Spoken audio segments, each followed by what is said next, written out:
अफ़सोसनाक ख़बर मांखे ॾियूं कुबो सईद खान वेझो घर जी छित किरण सबबि 20 वरियनि जी नारी दबजी फ़ौत थी वई आहे। ॻोठ अली हसन कलंदराणीअ में घर जी छित किरण सबबि 20 वरियनि जी साइमा बिरोही दबजी फ़ौत थी वई आहे। जमीला बिरोही सख़्त ज़ख़्मी थी पई आहे।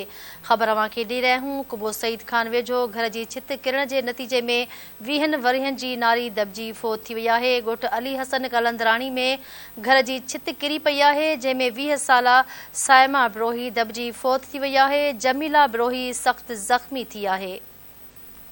अफ़सोसनाक ख़बर मांखे ॾियूं पिया कुबो सईद खान खां कुबो सईद खान वेझो घर जी छित किरी पई आहे। घर जी छित किरण जे नतीजे में 20 वरियनि जी नारी दबजी फ़ौत थी वई आहे। ॻोठ अली हसन कलंदराणी में घर जी छित किरी आहे।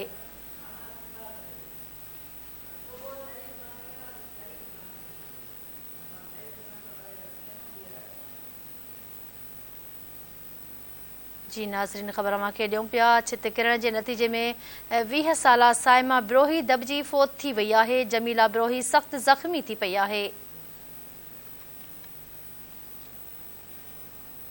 ख़बर मांखे ॾेई रहिया आहियूं कुबो सईद खान वेझो घर जी छित किरी पई आहे। घर जी छित किरण जे नतीजे में 20 वरियनि जी नारी दबजी फ़ौत थी वई आहे। ॻोठ अली हसन कलंदराणी में घर जी छित किरी पई आहे।